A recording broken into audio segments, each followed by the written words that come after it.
তাহলে মাছ খাবো না, আঁশ ছোবো না, এবার আমি সাধু হব, এবার আমি কাশি যাব। আয় হায় হায়, জলনদীপ বলছে মেহনতের কথা, আবার মাঝখানে একটা জায়গায় বললো যে নিজে মেহনত করে অর্জন করলে ঈশ্বরও ভাববেন, তারপর ব্লা ব্লা ব্লা কি বলেছে আমার মনে নেই। খুব একটা ভক্তি নিয়ে এর ব্লগ আমি কোনোদিনই দেখি না, কারণ মানুষটা যে ভালো নয়, মানুষটা যে পুরোটাই মানে একটা ভাঁওতা দিচ্ছে। সেই বাবা কাণ্ডের পর তোমাদের কাছে জিনিসগুলো পুরো মানে প্রকাশিত হয়ে গেছে। ছেলের খাওয়া চোখে আঙুল দিয়ে দেখিয়ে দিচ্ছি, বাচ্চাটার অযত্ন হচ্ছে বলে খাওয়াটাকে আর ক্লোজলি দেখায় না। একটা জায়গায় শুকনো ভাত এবং লাস্টে কতগুলো পনিরের পিস দেখালো, ভাবলো পনিরের পিস বলে একবারে বিরাট তীর মেরে নিয়েছে। ভাতটা তো শুকনো, কতগুলো পনিরের পিস, ঠিক আছে পনিরটা প্রোটিনাস জিনিস, খুব ভালো কথা, বাচ্চাকে খাওয়ানো উচিত, কিন্তু বাচ্চাটা খায়নি। ওইরকম খেতে দিলে মানুষ খেতে পারে? আমাকে দিলে আমিই খাবো না। ভাতটা খাবার জন্য তো কিছু দিতে হয়, গোটা গোটা পনিরগুলো তো পনির দিয়ে মাখিয়ে দাও, তাও বাচ্চার গলায় আটকে যাবে। তাও যদি একটা ট্রাই নেওয়া হতো যে পনিরগুলো গুঁড়ো গুঁড়ো করে পনির দিয়ে ভাতটা মাখিয়ে দিল, সামান্য হালকা করে উপর থেকে নুন ছড়িয়ে। পনির ঠিক আছে ভাজা, কিন্তু তার সঙ্গে শুধু ভাত ওইভাবে একটা বাচ্চা খেতে পারে? আজ পনির দিয়েছে বলে ক্লোজলি খাবারটা দেখিয়েছে, মানে পুরো জিনিসটা একটা ভাঁওতা, তোমরা বুঝতেই পারছো। যার জন্য আমার এই ব্লগ দেখতে ভালো লাগে না, যেন মনে হয় ব্লগ মানে কি, ব্লগ মানে হচ্ছে একটা বাস্তব জীবনের কিছু অংশ, মানুষের দিনচর্যার কিছু অংশ, কিন্তু এর জিনিসটা আমার না সিরিয়াল মনে হয়, সব কিছু যেন একটা বানানো স্ক্রিপ্টের ব্যাপার স্যাপার। আর টিনাকে নকল তো রয়েছে, এবং টিনাকে খোঁচা দেওয়া ছাড়া এই দিন চলে না। তো যেখানে বলছে যে সব কিছু নিজের মেহনতে করতে হবে, তাহলে ভগবানও খুশি হবেন, মানে আমি মনে মনে ভাবছি যে কত রকম কত বড় দোগলা হলে মানুষ এই কথাটা বলে। দিদিকে বেঈমান বলালো বাবাকে দিয়ে, ঠিক আছে, দিদিকে এমন কাণ্ড করলো, মানে দর্শকদের লেলিয়ে দিয়ে। কিছু হোয়াটসঅ্যাপ গ্রুপের দর্শক আছে যাকে মিস করছে ভার্চুয়ালি, প্রত্যেক দিন ব্লগের শেষে এসে বলতে আসে, দেখবে শুরু হয়ে গেছে, আস্তে আস্তে আসবে। কিছু দর্শককে দিদির এগেনস্টে লেলিয়ে দিল, 2 দিন ধরে মানুষটাকে সাইবার বুলিং করলো। যারা সৌমালির বন্ধু তারা ভয় পেতে শুরু করেছিল যে ম্যাডাম কেন ব্লগ দিচ্ছে না। পরে অবশ্য সৌমালি এসে বললো যে আমার জ্বর হয়েছিল। সৌমালি একদিন ব্লগ দেয়নি, এত অত্যাচার করিয়েছে, সাইবার বুলিং করিয়েছে দর্শকদের দিয়ে। অথচ সেই দিদির দেয়া ওয়াশিং মেশিন দ্বিতীয়বার সারিয়েছে, দিদির দেয়া বাইক দর্শকরা এতবার বলেছে ফেরত দেয়নি, দিদির দেয়া খাট বাড়িতে থাকা সত্ত্বেও বাচ্চাটাকে মেঝেতে শুইয়ে দর্শকদের কাছে সিম্পাথি ভিক্ষে করেছে, যার ফলস্বরূপ খাট ভিক্ষে পেয়েছে। সমস্ত জিনিস ভিক্ষে পাওয়া। টিনার বাড়িতে দেখো নিজের যোগ্যতায় করা। আমি তো বলছি স্ত্রীকে উলঙ্গ করতে গিয়ে নিজে উলঙ্গ হয়ে আজ দাঁড়িয়ে আছে। টিনার উপর এত হিংসে কেন? টিনার বাড়িতে ছোঁচ থেকে ছাতা অবধি তার স্ব উপার্জিত, কোথাও কিউআর কোড দেয়া নেই, কোথাও দানের জিনিস নেই, বুঝতে পারছো তো? এতবার বলার পর উস্কাচ্ছে দর্শকদের যে যদি আমায় কেউ ভালোবেসে দেয় আমি নেব না কেন? আত্মসম্মান বোধটাই যার থাকে না, তাকে তো বলে কোনো উপায় মানে কোনো লাভ নেই। তো যাই হোক, প্রতিটি জিনিস যার পরের দয়ায় চলে। এ একটা চ্যানেল খুলেছিল যার নাম বাঙালি রান্না বান্না বা বাঙালির কি রেসিপি, এই ধরনের কি, 5 দিন চালাতে পারেনি চ্যানেলটি, ভালো করে কথা বলতে পারতো না। সেই বাঙালির শুক্তা, আমি এখনো মনে আছে আমার, শুক্তকে শুক্তা বলছে। গ্রামের ঘরে ঘুরে ঘুরে বিভিন্ন প্রতিবেশীদের রান্না দেখাতো, যে গ্রামগঞ্জের কিছু পুরনো রেসিপি তুলে ধরবো।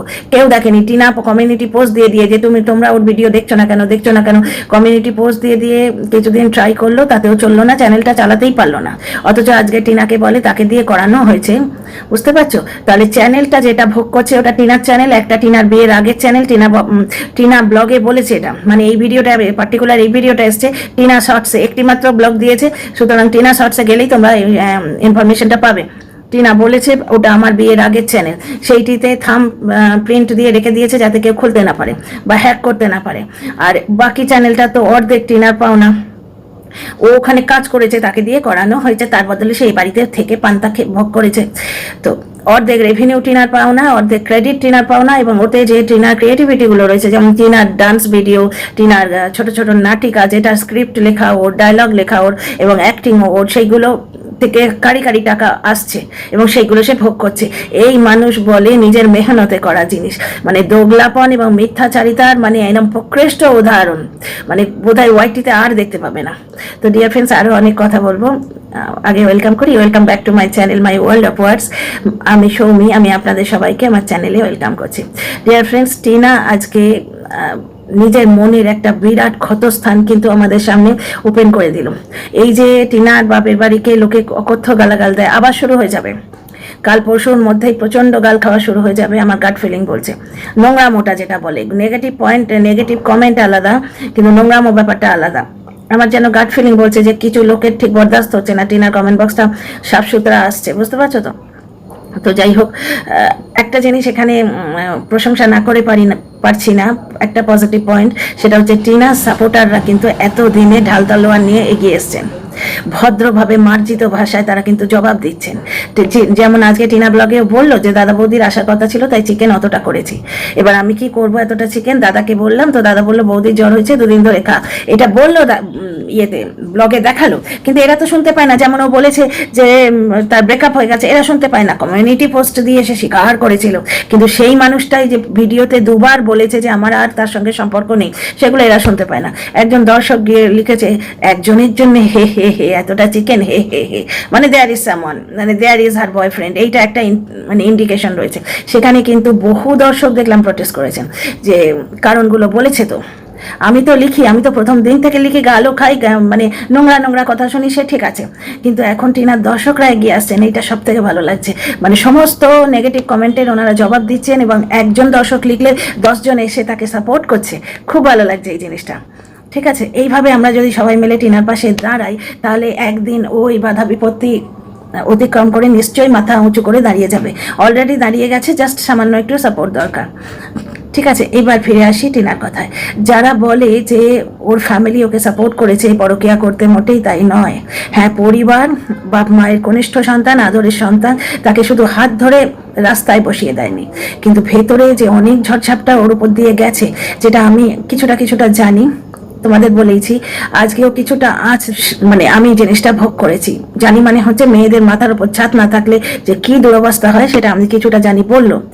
কারণ ওর লাইফের একটা ফেজ এই সময় এইরকম এসেছিল, সেই মনে আছে রক্ষাকালী পুজোর সময় সে কোথাও একটা থেকে আসতো, ছেঁড়া চটি হাতে নিয়ে হাঁটছিল, মনে আছে? যেতে যেতে চটির ইয়েটা বেলটা ছিঁড়ে গেছিল, চটি স্ট্র্যাপটা, খালি পায়ে ছেঁড়া চটি হাতে নিয়ে হেঁটেছিল, সেই মেয়ে আজকে ফ্ল্যাট কিনছে, তো ওয়াশিং মেশিন কিনছে, এরকম এমনভাবে বলে বলে কিনছে যেন 2 টাকার ঝালমুড়ি কিনছে। ফ্রিজ কিনলো, ওয়াশিং মেশিন কিনলো, তার সঙ্গে টিভি ফ্রি পেলো, তারপরে আরও 1000টা জিনিস কিনবে, তো যেন 2 টাকার বাদাম ভাজা কিনছে, এত মানে সাবলীলভাবে কিনছে, দাঁড়িয়ে গেছে, সেটা আচর নজর না লাগে। আচ্ছা, এইবার টিনা আজকে খুব স্বাভাবিকভাবে সাধারণভাবে একটা ভয়ঙ্কর সত্যি কথা বলে দিল। তোমাদের সেই গানটা মনে আছে? এই গ্রামে বাপের বাড়ি, গ্রাম পারে শ্বশুর বাড়ি, তোমার বাড়ি কই গো নারী, তোমার বাড়ি কই। সারা জীবন সংসার করার পরে মেয়েদের শুনতে হয় পরের বাড়ি, বুঝতে পারছো? পরের বাড়ির মেয়ে, এবং আমরা পরের বাড়িতেই আছি, এইরকম বেশিরভাগ বাড়িতে শুনতে হয় মেয়েদের, বুঝতে পারছো? তারা বাপেরও নয়, তারা শ্বশুরেরও নয়, তারা কোথাকার। তো সেই জন্য টিনা বলেছে যে, এবং আমি প্রথম থেকে এটা চাইছিলাম যে টিনার মাথার উপর যেন একটা ছাদ হয়, তাতে যদি ওর 2টো আসবাবপত্র কম থাকে, কোনো কিছুতে এসে যায় না, ধীরে ধীরে ও করে নেবে। এই তো এসি করে এটা পাগলে যাচ্ছিল, 2 দিন পরে এসিও এসে যাবে। এবারে গরম তো পেরিয়ে গেল, সামনের বছরের গরমের আগে টিনার ফ্ল্যাটে এসি ডেফিনেটলি লেগে যাবে।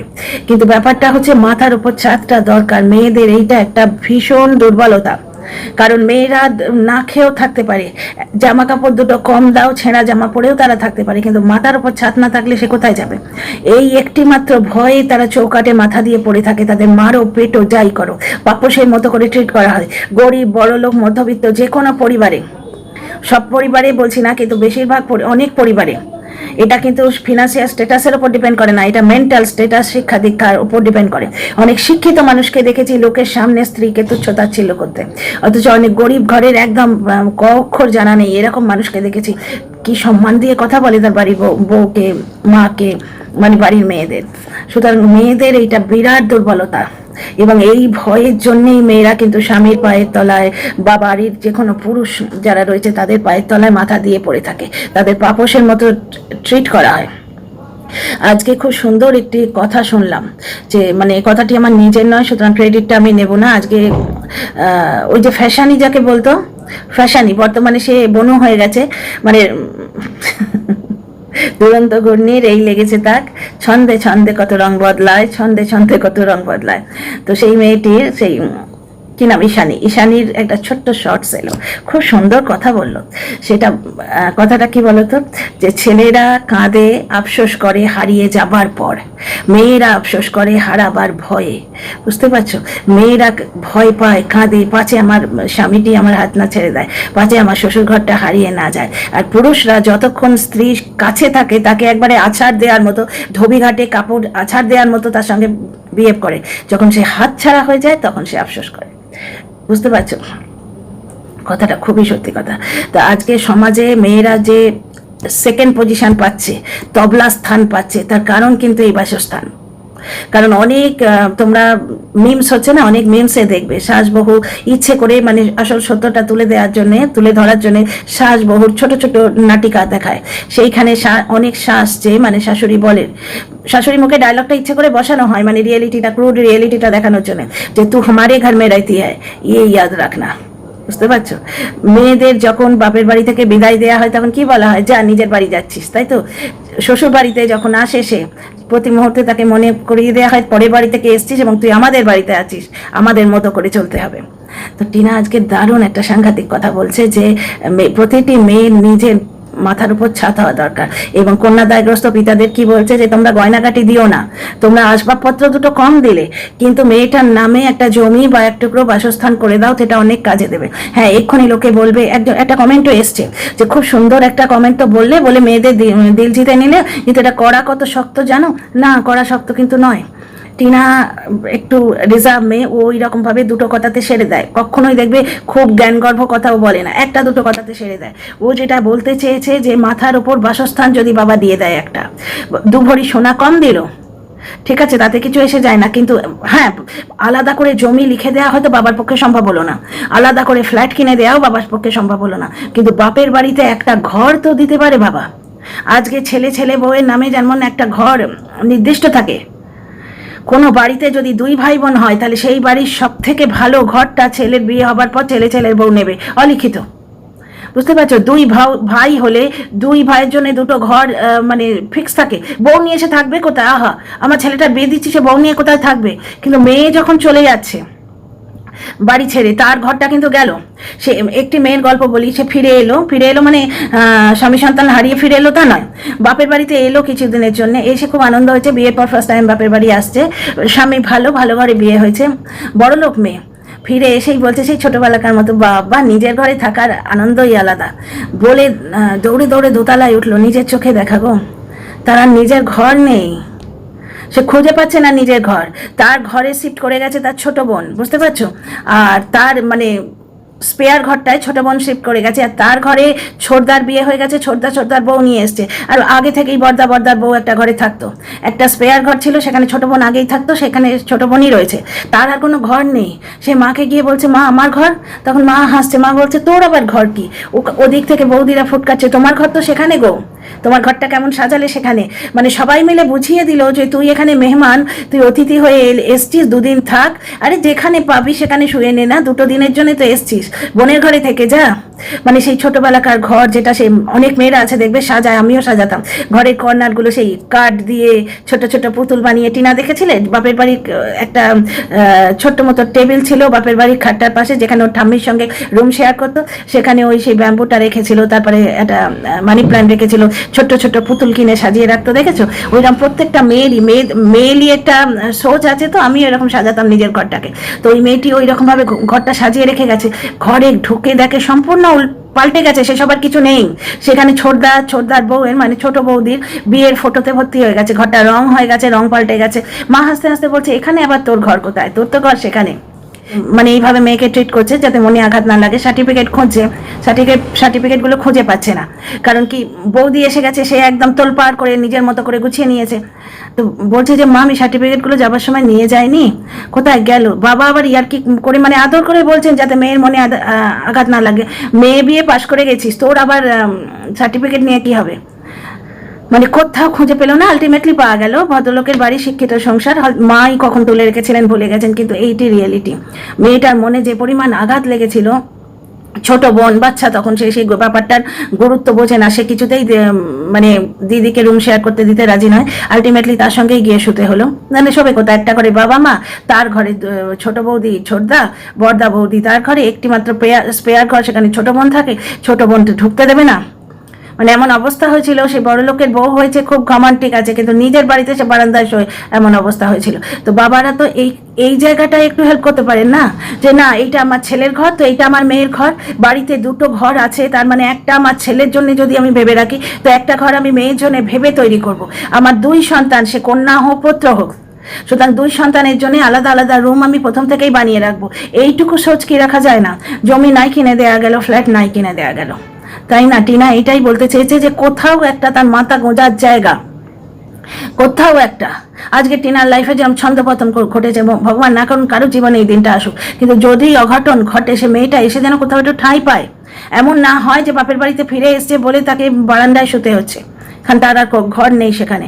তো বাবারা পুত্রীর জন্য, নিজের কন্যা সন্তানের জন্য এইটুকু তো করতে পারেন। টিনা সেইটুকুই বলেছে। খুব ভালো লেগেছে। টিনা উইমেন এম্পাওয়ারমেন্টের প্রতীক। তার কারণ কি? টিনার কাজের জায়গা হচ্ছে এই ভার্চুয়াল জগৎ, এবং ভার্চুয়াল জগতে টিনাকে নিয়ে যেরাম নোংরামো, যেরাম সাইবার বুলিং, যেরাম অকথা কুকথা হয়েছে, কোনো ব্লগারের এগেনস্টে কিন্তু এরকম হয়নি। স্টিল নাও টিনার সঙ্গে যে আসবে তাকে ওরা ফোন করবে, তাকে ওরা পার্সোনালি বুলিং করবে। এমনকি বাড়িওয়ালাকে এমন করে দিয়েছিল, অর্থের লোভ, অর্থগিন্ন না হলে সে বলতেই পারতো আমি ওকে ভাড়া দেবো না। তোমার কাজ হচ্ছে তুমি যা দেখবে তাই নিয়ে ক্রিটিসাইজ করো। এইটার নাম কন্ট্রোভার্সি ক্রিয়েটার। কন্ট্রোভার্সি ক্রিয়েটারের কাজ কনস্পিরেসি করা নয়, ষড়যন্ত্র করা নয়।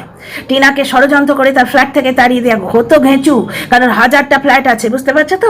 টিনা বলতে আমার অ্যাডভান্সটা ফেরত দাও, এবং অ্যাডভান্স অনুযায়ী, মানে এগ্রিমেন্ট অনুযায়ী যা যা পানিশমেন্ট লাগবে, যা যা পেনাল্টি লাগবে, আপনি সেগুলো দিন, আমার টাকা কড়াই ঘন্টা ফেরত দিন, এবং আমার এই যে ফার্নিচারগুলো আমি অন্য জায়গায় নিয়ে যাবো, এই গাড়ি ভাড়াটাও আপনাকে দিতে হবে। টিনা অন্য জায়গায় চলে যেত, বুঝতে পারছো? বাকি বাড়িওয়ালার সঙ্গে লিগাল টিম বুঝে নিত, সুতরাং টিনার ক্ষতি কিছু হতো না। হ্যাঁ, এটা ঝামেলা, উটকো ঝামেলা একটা হতো। তো এইভাবে সাইবার বুলিং আর কারোর সঙ্গে দেখেছো? আর কোনো ব্লগারের সঙ্গে দেখেছো যে টিনার বাড়িতে যে আসবে, কোনো দর্শক যদি দেখা করতে আসে, টিনার বাড়িতে তার ছোটবেলাকার বান্ধবী সে যদি আসে, তার যেহেতু ব্লগ চ্যানেল আছে, তাকে নিয়ে সাইবার বুলিং শুরু হবে কেন? ওই লোকটারও তো একটা মামাতো বোনের চ্যানেল আছে, তাই না? কই টিনাকে নিয়ে যারা পজিটিভ কন্টেন্ট করে, কোনোদিন বলেছে ওই মহিলাকে কিচ্ছু? কোনোদিন বলেছে? কিন্তু সৌমালিকে অ্যাটাক করতে গিয়ে ওরা সেই মামাতো বোনকে, সৌমালির মামাতো বোনকে অব্দি অ্যাটাক করেছিল। মানে কন্ট্রোভার্সি করার পদ্ধতিটা দেখো। আমার মতে এটা কন্ট্রোভার্সি নয়, এটা সাইবার বুলিং করা, কনস্পিরেসি করা, ষড়যন্ত্র করা, বুঝতে পারছো? এটা অ্যাটাক করা, ভার্চুয়ালি নোংরামো করা, বুঝতে পারছো? টিনার সঙ্গে যেই আসবে তাকে এমনভাবে অ্যাটাক করা হবে যাতে লোকে টিনার সঙ্গে জুড়তে ভয় পায়, বুঝতে পারছো তো? কিন্তু ওই দিকেও তো কত গেস্ট আসছে।